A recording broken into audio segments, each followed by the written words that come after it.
Dia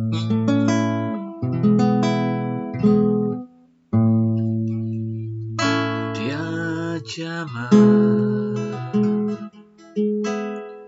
segenap hidupku dan beri damai di hatiku. Semua telah berubah dan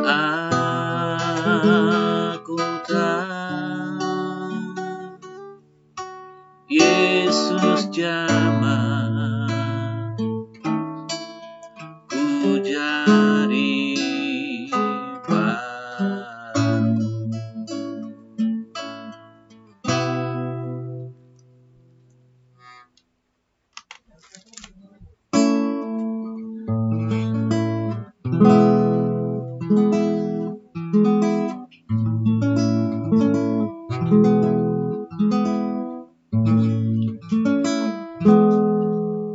Melihat terang Kristus. Matius 9 ayat 27 dan 31. Ketika Yesus meneruskan perjalanannya dari sana, dua orang buta mengikutinya sambil berseru-seru dan berkata, "Kasihanilah kami, hai anak Daud." Setelah Yesus masuk ke dalam sebuah rumah, datanglah kedua orang buta itu kepadanya dan Yesus berkata kepada mereka, "Percayakah kamu bahwa aku dapat melakukannya?" Maka jawab mereka, "Ya Tuhan, kami percaya." Lalu Yesus menjamah mata mereka sambil berkata, "Jadilah kepadamu menurut imanmu." Maka meleklah mata mereka, dan Yesus pun dengan tegas berpesan kepada mereka. Katanya, "Jagalah supaya jangan seorang pun mengetahui hal ini." Tetapi mereka keluar dan memasyurkan dia ke seluruh daerah itu. Orang Yahudi percaya bahwa akan datang Mesias yang akan jadi juru selamat dari garis keturunan Daud. Kedua orang buta mendengar Yesus dan mereka ingin bertemu. Mereka berseru, "Kasihanilah kami, hai anak Daud." Artinya mereka bisa tahu bahwa Yesus adalah Mesias yang dinantikan. Coba saudara renungkan. Mata jasmani mereka buta dan tidak pernah melihat segala sesuatu dan bahkan mukjizat yang dilakukan oleh Yesus. Hanya mendengar dari berita tentang Yesus yang ketika itu menjadi viral di zamannya. Namun iman mereka melebihi orang-orang yang melek mata jasmaninya.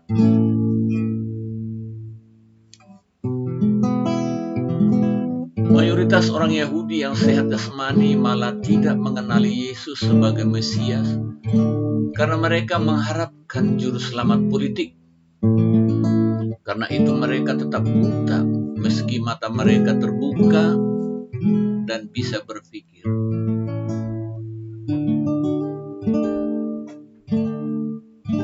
Hari-hari ini berapa banyak orang yang taat beragama dan pintar yang berpikir bahwa mereka mengenal Yesus, tetapi tidak bertumbuh imannya, bahkan tidak merasakan ada Roh Kudus sebagai penolong dalam hidupnya.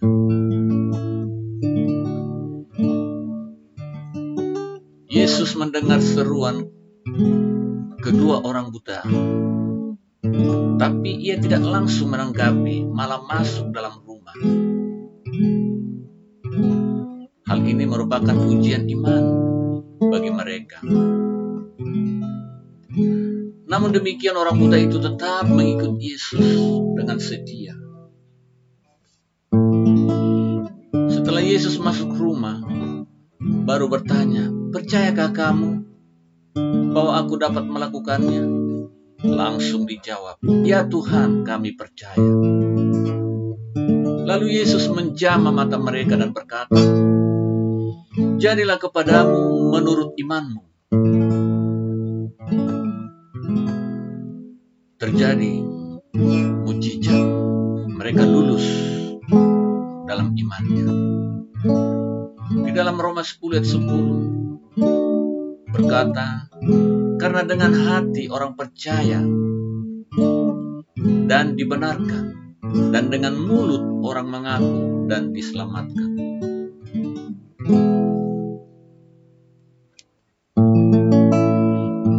Kedua orang buta ini melihat Yesus sebagai pandangan matanya. Yang pertama,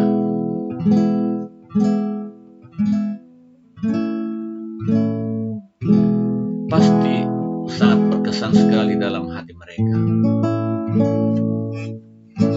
Iman mereka telah menghasilkan penglihatan rohani yang benar. Apakah kita juga melihat iman yang sama, yang yakin bahwa Yesus bisa menyembuhkan dan menyelamatkan kita meskipun ada tantangan dan masalah dalam hidup kita?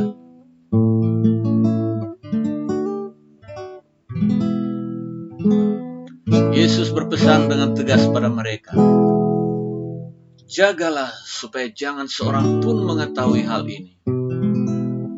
Namun cukup aneh. Hal ini cukup aneh. Ini karena Tuhan tidak ingin banyak orang datang kepadanya hanya karena mujizat yang dilakukannya. Tuhan mau iman kita didasarkan pada pertobatan terlebih dahulu, agar hati diubahkan, pikiran dibaharui, sehingga kita melek dari kebutuhan rohani. Akhirnya mereka keluar dan memasyurkan dia ke seluruh daerah itu. Yang artinya orang yang mengalami perjumpaan pribadi dengan Tuhan, pasti hidupnya jadi kesaksian yang meninggikan nama Tuhan Yesus. Kiranya iman kita dapat bertumbuh dan mata hati bisa melihat terang Kristus, sehingga setiap langkah kita pun fokusnya pada Tuhan Yesus. Amin. Dalam Ayub 42 ayat 5 berkata, "Hanya dari kata orang saja aku mendengar tentang Engkau, tetapi sekarang mataku sendiri memandang Engkau." Demikianlah kedua orang buta ini mengalami perjumpaan dengan Yesus. Haleluya. Tuhan Yesus memberkati.